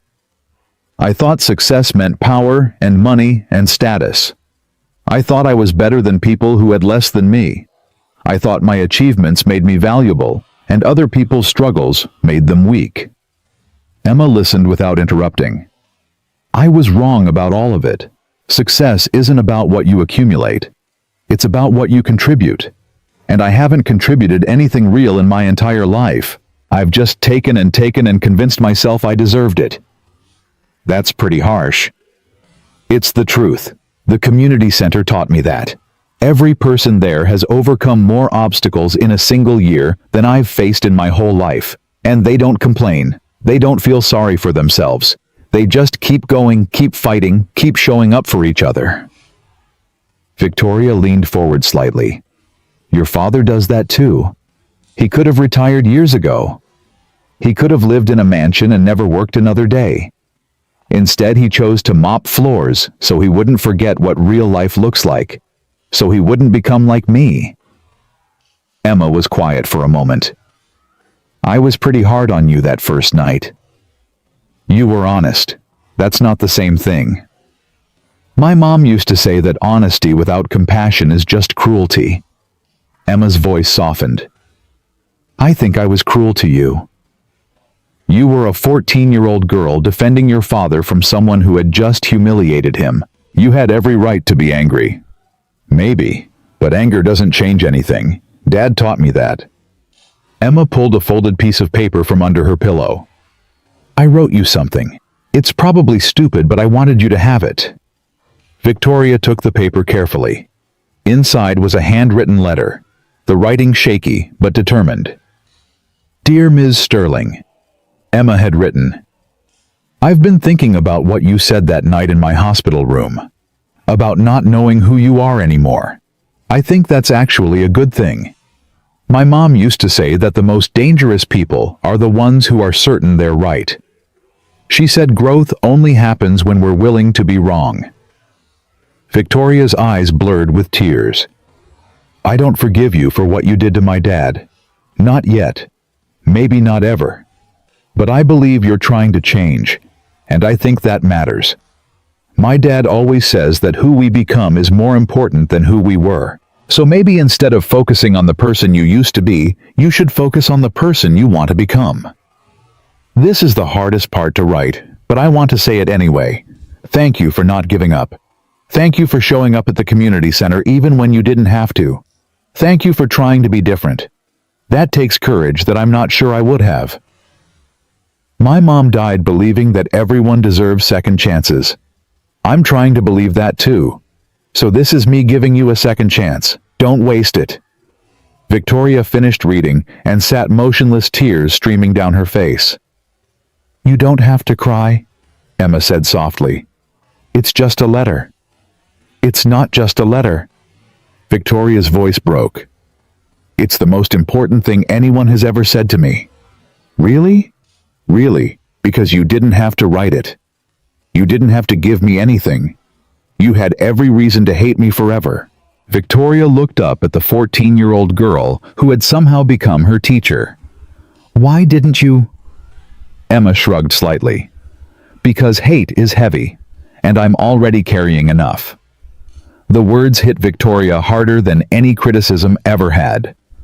This child, facing a disease that might kill her, had chosen to release her anger rather than carry it, had chosen growth over grudge, had chosen to see possibility in someone who had given her no reason to hope. I don't deserve your second chance, Victoria said quietly. Maybe not. But that's kind of the point, isn't it? Second chances aren't about deserving. They're about becoming. Marcus appeared in the doorway. Everything okay in here? We're good, Dad. Emma smiled weakly. I think Ms. Sterling and I understand each other better now. Victoria stood clutching Emma's letter like a lifeline. Thank you. For this. For everything. Just don't waste it, Emma repeated. That's all I ask. Victoria nodded and walked past Marcus into the hallway. He followed her. What did she give you? Victoria handed him the letter. He read it slowly, his expression shifting from curiosity to wonder to something that looked like pride. She wrote this herself. I didn't know. Your daughter is extraordinary. She's her mother's child. Marcus handed the letter back. Catherine would have written something similar. She believed in redemption more than anyone I've ever known. They walked together toward the hospital exit. Can I ask you something? Victoria said. Go ahead. That night at the gala, when I was tearing up your check, humiliating you in front of everyone, what were you thinking? Marcus was quiet for a long moment. I was thinking about Catherine. About what she would want me to do. She always said that anger is a fire that burns the person carrying it. She said the best revenge against people who hurt you is to become someone they could never be. What does that mean? It means I didn't want to destroy you. I wanted to transform you. I wanted to take the worst moment of your life and turn it into the beginning of something better. He stopped walking and turned to face her. Not for your sake. For everyone watching. For everyone who would see what happened next and learn from it. You planned this from the beginning. I hoped for it. I didn't know if you were capable of change. Some people aren't. But I believed you might be. Why? After everything I did. Because you came to the hospital that night. You didn't have to. You could have hidden in your penthouse and waited for your lawyers to fix everything. But instead, you came to face me, to face Emma, to face what you'd done. Marcus started walking again. That told me something about you. Something you probably didn't even know about yourself. It told me that underneath all the arrogance and prejudice, there was someone who wanted to be better, who couldn't live with who she was. I'm still not sure I can be better. Neither am I, but I'm willing to find out. He stopped at the hospital exit. The reform implementation meeting is tomorrow morning. The board wants a progress report. Will you be ready? I'll be ready. Good. Because this is where the real work begins. Community service and sensitivity training are just the foundation, actually changing how a company operates, how people think, how systems function. That's the hard part. I know. Do you? Because you're going to face resistance. From employees who don't want to change. From board members who think this is all a PR stunt. From people who believe you're still the same person who tore up my check. What do I do about them? You prove them wrong, not with words, with actions. Every day, every decision, every interaction, you show them that change is possible. Marcus pushed open the door. Or you fail, and then we'll know I was wrong about you. He walked into the night, leaving Victoria standing alone in the hospital lobby. She looked down at Emma's letter, still clutched in her hand. The words blurred through her tears, but she'd already memorized them. Second chances aren't about deserving. They're about becoming. Victoria folded the letter carefully and placed it in her pocket close to her heart. Tomorrow, she would face the board. Tomorrow, she would present her progress. Tomorrow, she would defend decisions that many people thought she had no right to make. But tonight, she had something more important. She had a second chance she didn't deserve. And she was determined not to waste it. The next morning, Victoria arrived at Sterling Pharmaceuticals headquarters 2 hours before the meeting. She'd spent the night reviewing every detail of the reform implementation, preparing answers for questions she hoped no one would ask. Sarah met her in the lobby. You look different. I feel different. The board is nervous. The stock price dropped another 3% yesterday. Investors are asking questions. What kind of questions? Whether the reforms are worth the cost. Whether you're the right person to implement them. Whether Marcus Thompson's influence is good for the company long term. Victoria nodded. Anything else? Charles Whitmore wants to meet with you privately before the full board session. He said it's urgent. Victoria found Charles in his office standing at the window with his back to the door. You wanted to see me. He turned slowly. His expression was troubled. I've been on this board for 23 years. I've seen CEOs come and go. I've seen scandals and recoveries and everything in between. But I've never seen anything like this. Like what? Like you. The Victoria Sterling I knew 3 weeks ago would never have spent her days at a community center, would never have served breakfast to seniors or read books to children, would never have accepted a demotion without fighting it. Maybe you didn't know me as well as you thought. Maybe I didn't. Charles sat down heavily. Or maybe Marcus Thompson is performing some kind of miracle that I don't understand. It's not a miracle, it's a choice, one I make every day. That's what worries me. Victoria frowned. Why? Because choices can be unmade. Because the pressure you're under right now is nothing compared to what's coming. Because eventually, you're going to face a moment where doing the right thing costs you something real, and I need to know you won't fold. What moment? Charles slid a folder across his desk. Read this. Victoria opened it. Inside was a detailed financial analysis projecting the cost of the reform implementation. The numbers were staggering. $50 million is the starting point, Charles said. Full implementation could cost twice that, and some of our major investors are threatening to pull out if we don't abandon the program. Who? Hartley Capital, Meridian Partners. Together they hold 18% of the company. And they want to kill the reforms. They want to kill the reforms, remove Marcus Thompson's influence, and return to business as usual. They've already approached other board members with a counter-proposal. Victoria felt her stomach tighten. What counter-proposal? Reinstate you as CEO. Reduce the reform program to cosmetic changes. Issue a formal apology to Marcus Thompson and offer him a quiet buyout of his shares. They want to erase everything we've started. They want to protect their investment. They don't care about transformation or redemption or cultural change. They care about profit margins and stock prices. Victoria closed the folder. What do you want me to do? I want you to understand what's at stake. If you fight this, you might lose. The board might side with the investors. Everything you've worked for could disappear. And if I don't fight, then you get your old life back, your title, your salary, your power.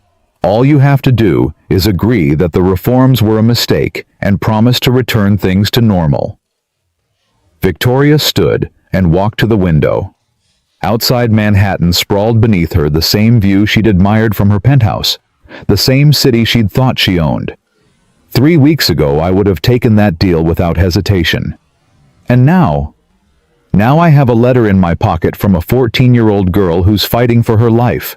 She gave me a second chance that I didn't deserve. She asked me not to waste it. Victoria turned to face Charles. I'm not going to waste it. Not for profit margins. Not for stock prices, not for anything. Even if it costs you everything. Especially then. Because if I can be bought, if I can be pressured into abandoning what's right, then nothing I've done in the past 3 weeks means anything. Then Marcus Thompson was wrong about me. Then Emma Thompson's second chance was wasted. She walked toward the door. Tell Hartley Capital and Meridian Partners that the reforms continue.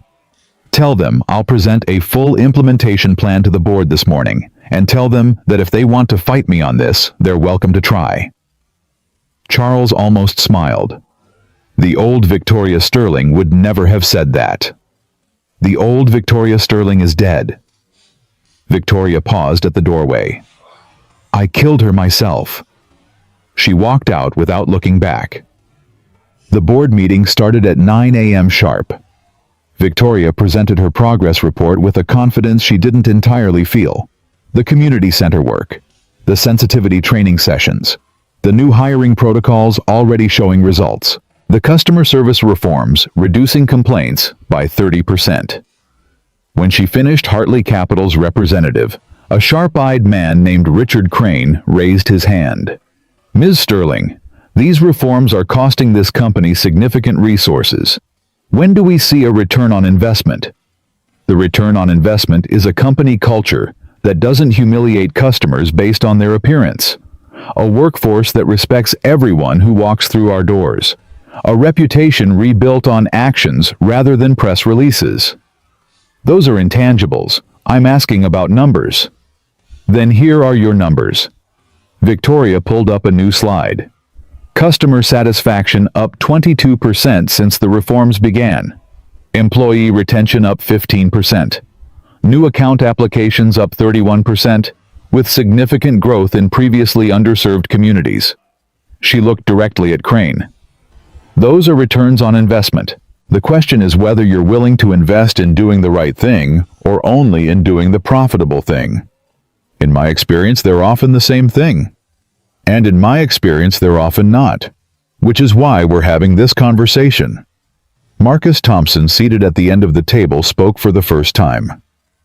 I have a question for Mr. Crane. The room fell silent. When you evaluated your position in this company, did you consider the long-term costs of maintaining a discriminatory culture?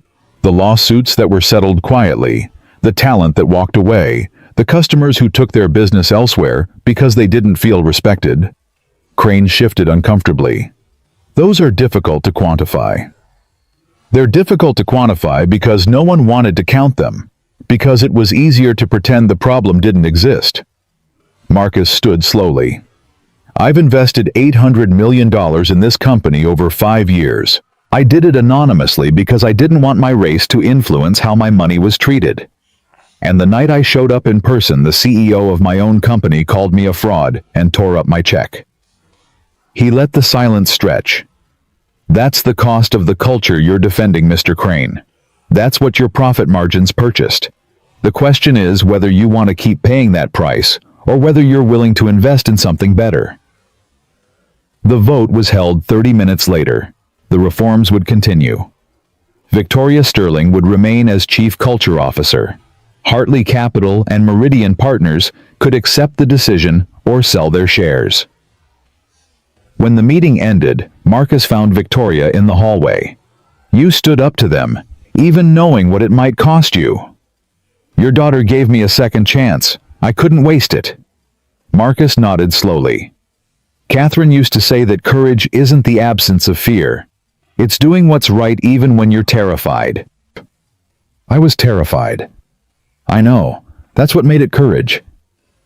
He started walking toward the elevator. Emma's having a good day today. The treatment seems to be working. She asked if you'd come by later. Victoria felt something warm spread through her chest. I'd like that. Good. She has more questions for you. She always has more questions. That's how you know she's paying attention. Marcus stepped into the elevator. Before the doors closed, he turned back. You're not the same person you were 3 weeks ago. I don't know who you're becoming yet, but for the first time, I believe it might be someone worth knowing. The doors closed. Victoria stood alone in the empty hallway, Marcus's words echoing in her mind. Someone worth knowing. 3 weeks ago, she would have assumed she already was. Now, she understood that worth isn't something you're born with or achieve or buy. It's something you earn. Every day, every choice, every moment you decide to be better than you were before. Victoria reached into her pocket and touched Emma's letter. Second chances aren't about deserving. They're about becoming. She was still becoming. But for the first time, she believed she might actually get there. 6 months had passed since the night Victoria Sterling tore up a $5 million check and changed the course of her life.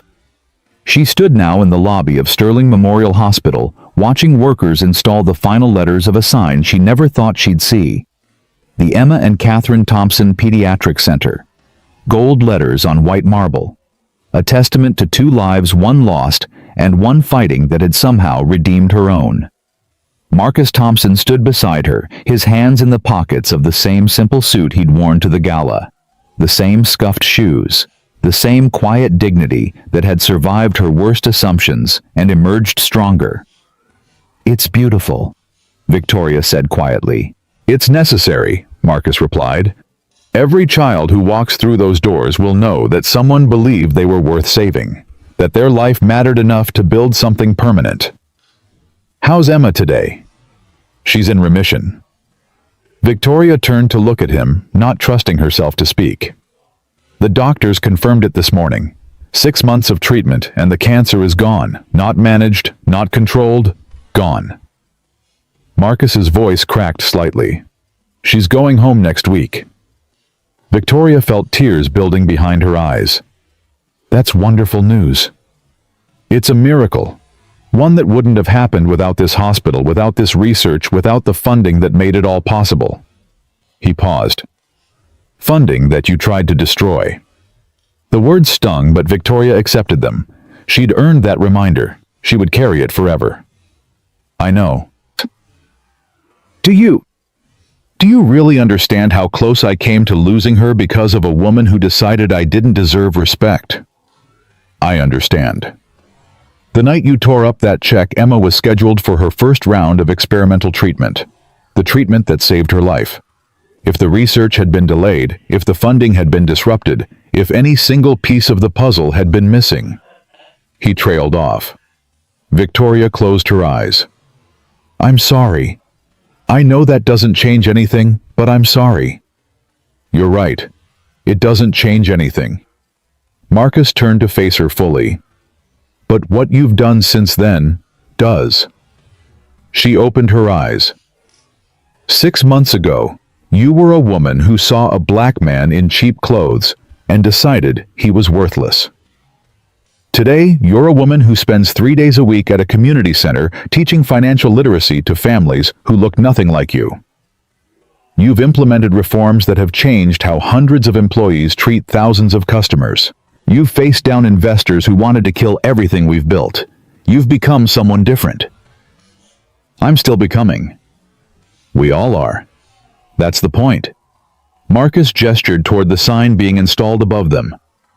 Catherine never stopped becoming.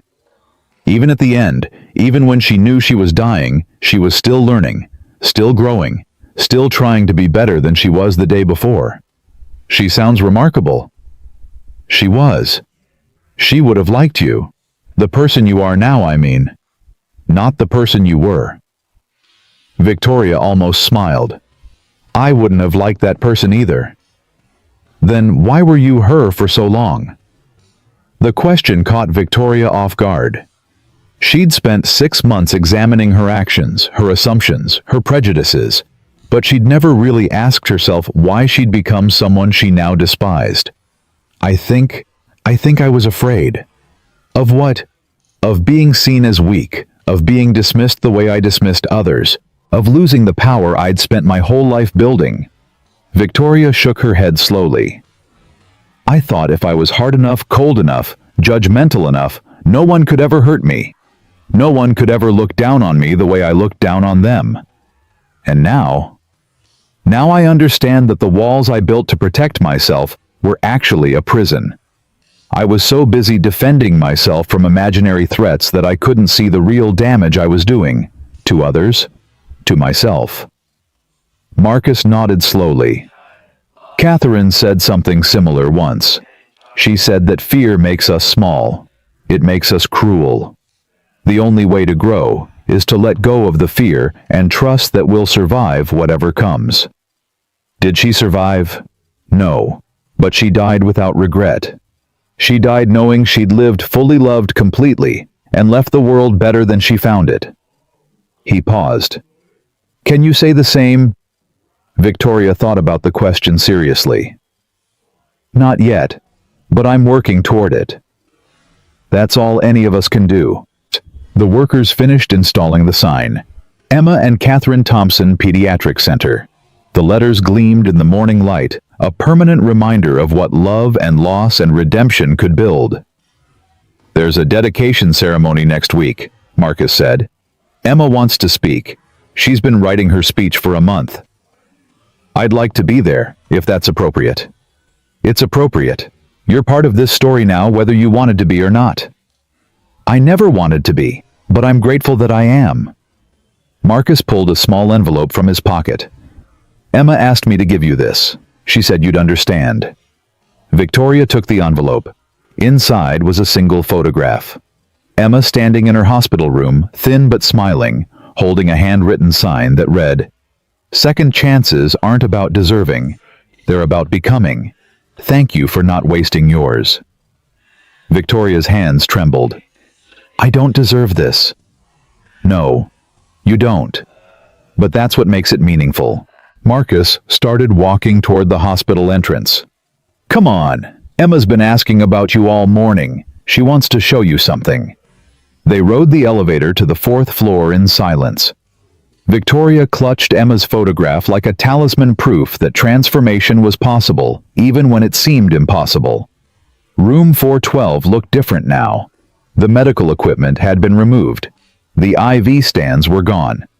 In their place were flowers and cards and balloons celebrating 6 months of survival.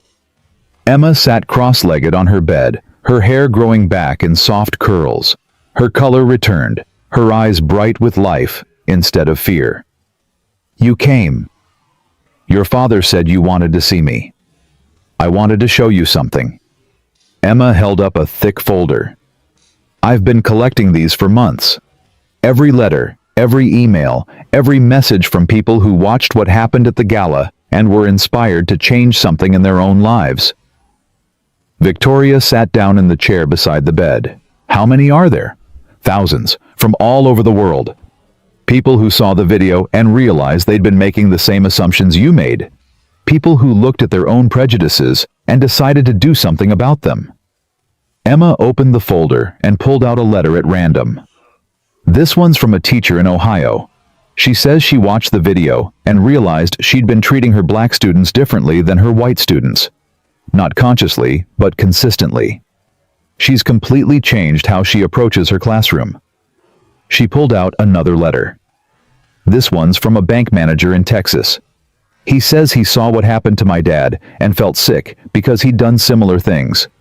Not as extreme, but similar. He implemented new training programs at his branch, and 3 employees have already thanked him for helping them see their own biases.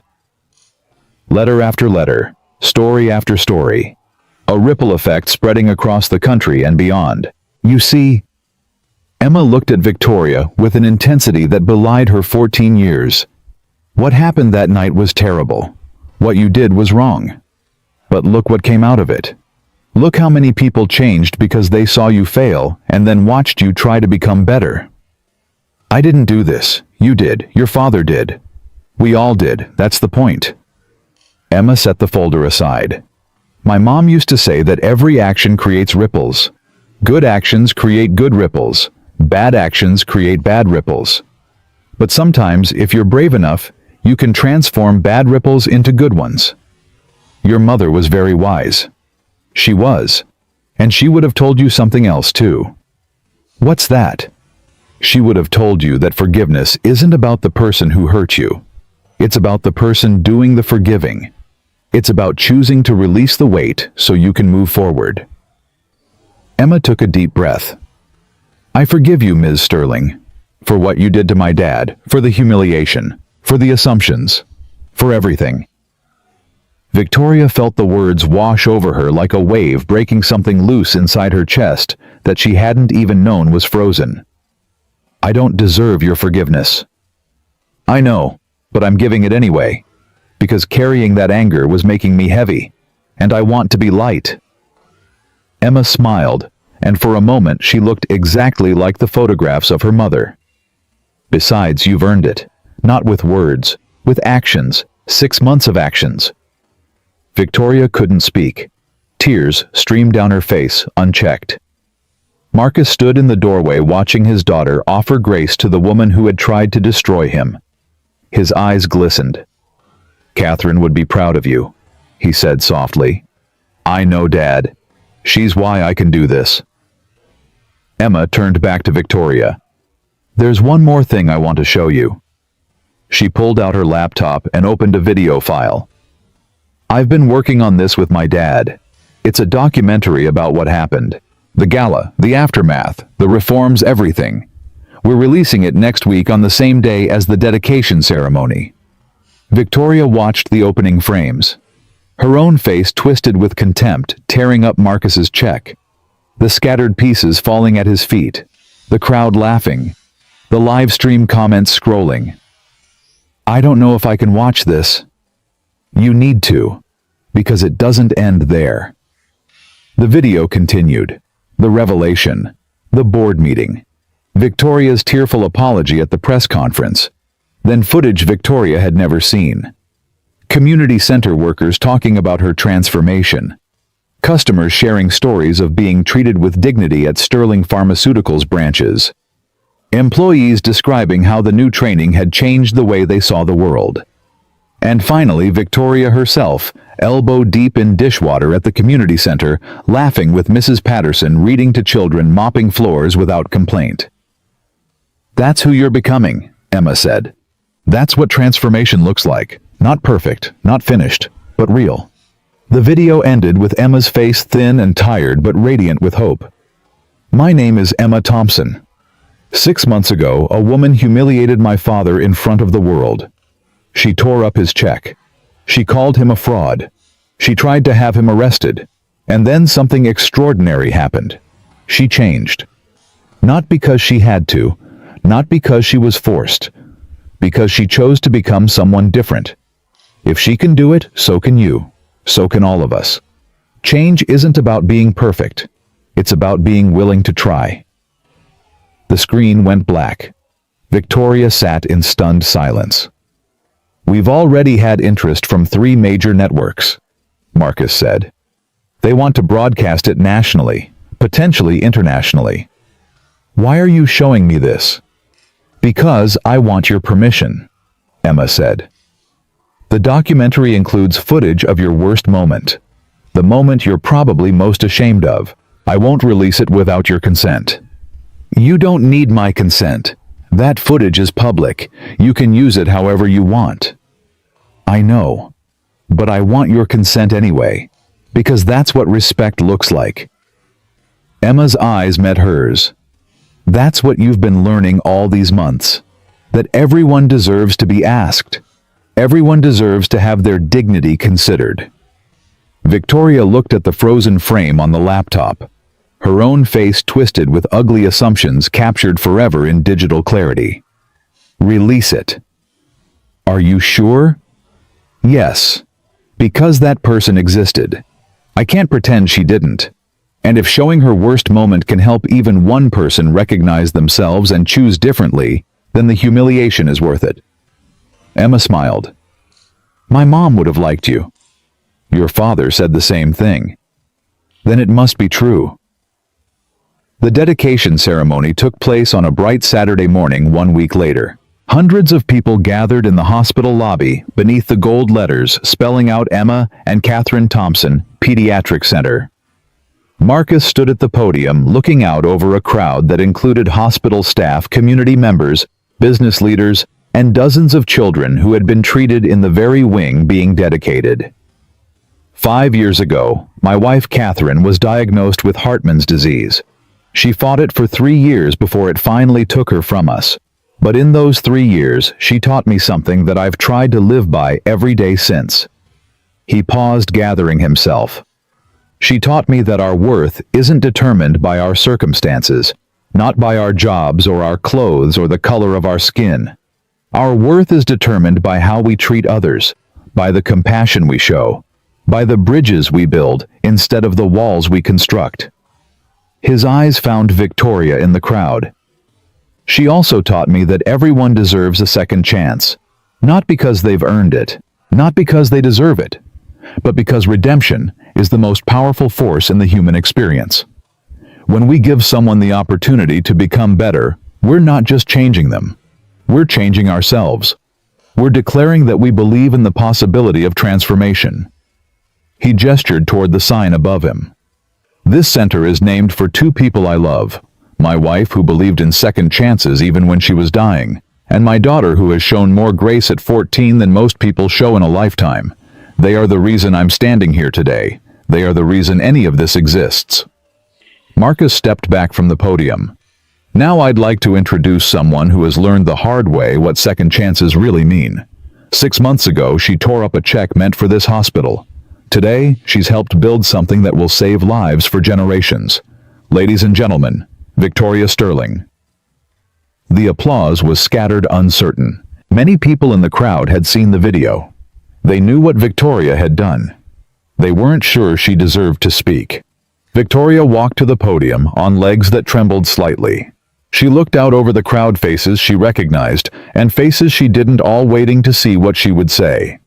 6 months ago, I stood in a ballroom surrounded by wealth and power, and I made a choice. I looked at a man in a simple suit with scuffed shoes, and I decided he was worthless. I decided that his appearance told me everything I needed to know about his character. I decided that I was better than him because of how I looked and how much money I had and what position I held. She paused. I was wrong.